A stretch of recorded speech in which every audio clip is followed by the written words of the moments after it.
अहम सर्वस्य प्रभवो मत्तः सर्वं प्रवर्तते इति मत्वा भजन्ते माम बुधा भाव समन्विताः। नमस्कार मित्रों। ये जो श्लोक है भगवद गीता के 10वें अध्याय का 8वां श्लोक है, जिसे हम आज गहराई से समझेंगे। तो आइए सबसे पहले इसके अर्थ को समझते हैं। तो जो श्लोक है वो कहता है, अहम सर्वस्य प्रभवो, अर्थात मैं सभी का प्रभाव हूँ। मत्तः सर्वं प्रवर्तते, अर्थात मुझसे सभी उत्पन्न होते हैं। इति मत्वा भजन्ते माम, अर्थात ऐसे मत में होकर भजते हैं मुझे।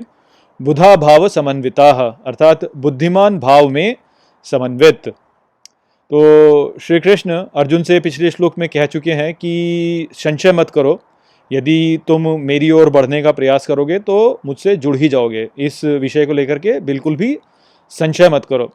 अब आगे यहाँ पे श्री कृष्ण कहते हैं कि ये जानो कि मैं ही सभी का प्रभाव हूँ, सभी मुझसे उत्पन्न होता है, और ऐसे मत में होकर के तुम मुझे भजते रहो तो तुम बुद्धि वाले भाव में समन्वित रहोगे। अर्थात तुम मुझसे जुड़े रहोगे और तुम्हारा विवेक ऊंचा रहेगा, प्रज्ञा तुम्हारे साथ में रहेगी, तुम एक बुद्धिमान व्यक्ति रहोगे यदि तुम ऐसे सोचोगे कि मैं ही सभी का प्रभाव हूँ और मुझसे ही सब कुछ उत्पन्न होता है। तो यहाँ पर ये जो संदेश है श्री कृष्ण का, ये एक बहुत ही स्पष्ट संदेश प्रतीत होता है, जहाँ पर कि लोग यही कहेंगे कि हाँ ठीक है, श्री कृष्ण यहाँ पे यही कह रहे हैं कि तुम ये जानो कि श्री कृष्ण ही सभी का प्रभाव हैं और वही हैं जिनसे सब कुछ उत्पन्न हुआ।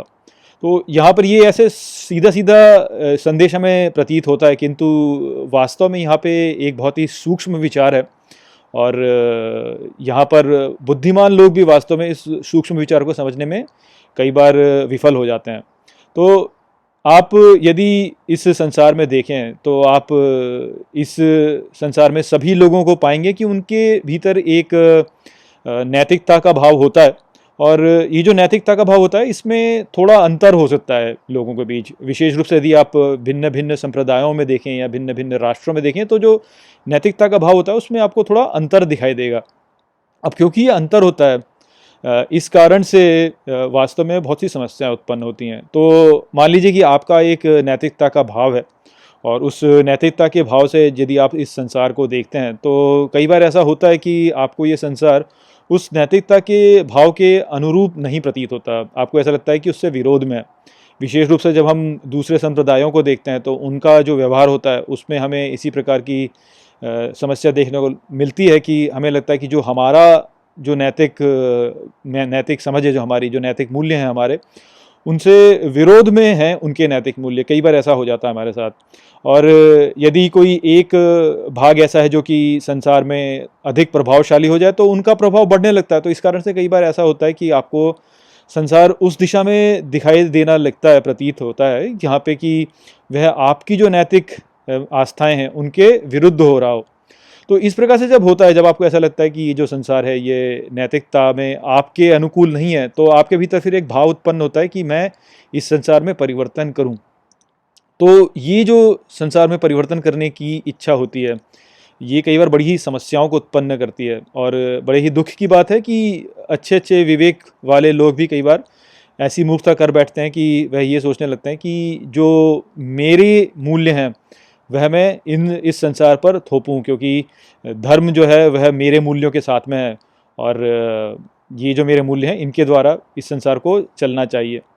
तो अब आप यही सोचिए कि मान लीजिए कि आपके भीतर एक नैतिकता का भाव है और आपको ये संसार उस नैतिकता के भाव के अनुकूल नहीं दिखता, और आपके भीतर एक इच्छा उत्पन्न हो रही कि आप इस संसार में परिवर्तन करें अपने नैतिक मूल्यों के अनुसार। तो अब आप उसको यहाँ पर श्री कृष्ण के इस संदेश के साथ में उसकी तुलना कीजिए। श्री कृष्ण कह रहे हैं कि यहाँ पर सभी का प्रभाव मैं हूँ, सब कुछ मुझसे ही उत्पन्न होता है। अर्थात संसार इस समय पर जैसा भी है वो वैसा इसलिए है क्योंकि श्री कृष्ण चाहते हैं कि ये संसार ऐसा हो। और अब यदि आपके भीतर ये इच्छा उत्पन्न हो रही कि आप संसार में परिवर्तन करें, तो तब तो आप श्री कृष्ण की इच्छा के विरुद्ध हो गए। अर्थात आप यदि इस संसार में अपने नैतिक मूल्यों के अनुसार परिवर्तन करना चाहते हैं तो इससे तो आप श्री कृष्ण की इच्छा के विरुद्ध हो रहे हैं।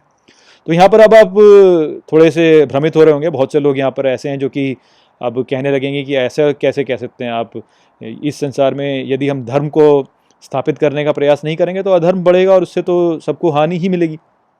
तो यहाँ पर इस प्रकार का यदि आप विचार सोच रहे हैं तो उसके प्रति जो मेरा प्रश्न होगा वो ये होगा कि आपको कैसे पता कि जो आपका मत है वह वास्तव में धर्म के साथ है और जो आपके विरोध में है उनका जो मत है वह धर्म के साथ में नहीं है।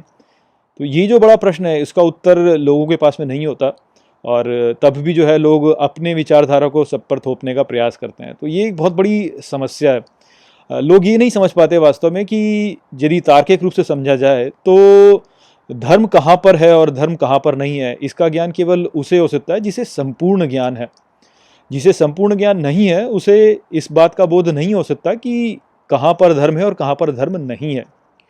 तो होता क्या है कि हम सभी लोग वास्तव में सीमित सोच वाले लोग हैं। हम असीमित तो नहीं है, हम सब सीमित हैं, सीमित प्राणी हैं। तो हमारा जो दृष्टिकोण होगा या जो हमारा ज्ञान होगा वह भी सीमित होगा। अब इस सीमित ज्ञान के साथ में हम ये कैसे कह सकते हैं कि हम जो सोच रहे हैं वह ही धर्म के साथ है?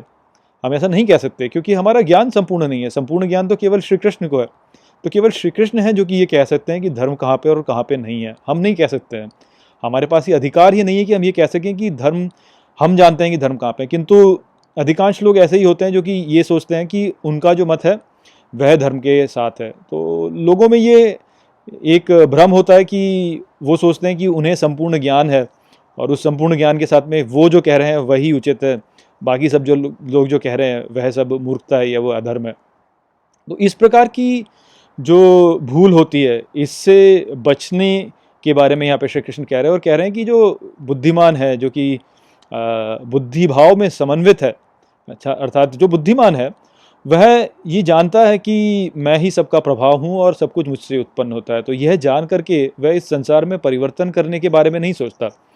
वो जैसा संसार है उसे उसी रूप में स्वीकार करता है और कहता है कि श्री कृष्ण की यही इच्छा है। किंतु इसका अर्थ ये नहीं है कि वह कुछ कार्य नहीं करता है। वह कार्य करता है और वह कार्य जो करता है वो अपने स्वधर्म के अनुसार करता है। और स्वधर्म जैसे कि हम जानते हैं कि स्वधर्म वह कार्य है जो कि हमारे भीतर की दिव्यता हमें करने को बोलती है।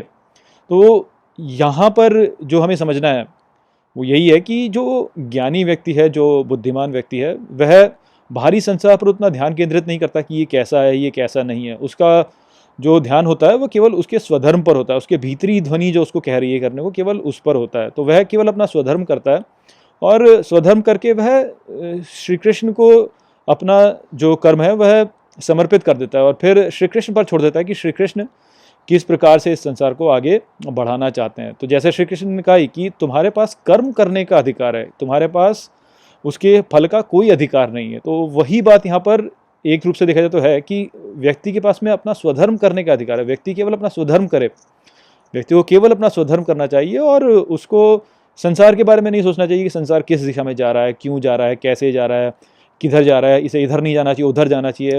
वो सब जो है वो उसे श्री कृष्ण पे छोड़ देना चाहिए। ये सब श्री कृष्ण के ऊपर छोड़ दीजिए कि संसार किधर जा रहा है। आपको जो ध्यान देना है वो केवल इतना है कि मेरा स्वधर्म क्या है, मैं इस स्थिति में हूँ तो इस स्थिति में मेरा स्वधर्म क्या है।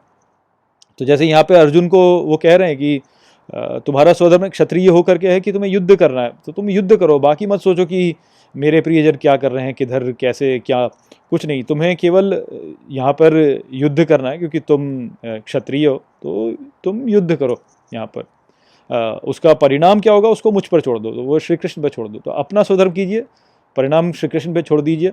ये मत सोचिए कि ये संसार ऐसा क्यों हो रहा है, ये संसार वैसा क्यों हो रहा है। संसार जैसा हो रहा है वो श्री कृष्ण की इच्छा के अनुसार हो रहा है, तो श्री कृष्ण उसको अच्छे से ही चला रहे होंगे। आपका जो कार्य है वो केवल ये है कि आप अपने दिव्यता के साथ में जुड़ करके अपने कार्य करें कि दिव्यता आपको क्या करने को कह रही है। तो बस उतना ध्यान रख लीजिए, आपका जीवन बड़ा ही सरल हो जाएगा। तो यही संदेश था जो कि यहाँ पर श्री कृष्ण ने दिया। आशा करता हूँ कि मैंने इस श्लोक को आपको अच्छे से समझा दिया होगा। चलिए इसी के साथ इस वीडियो को यहीं पर समाप्त करते हैं। नमस्ते।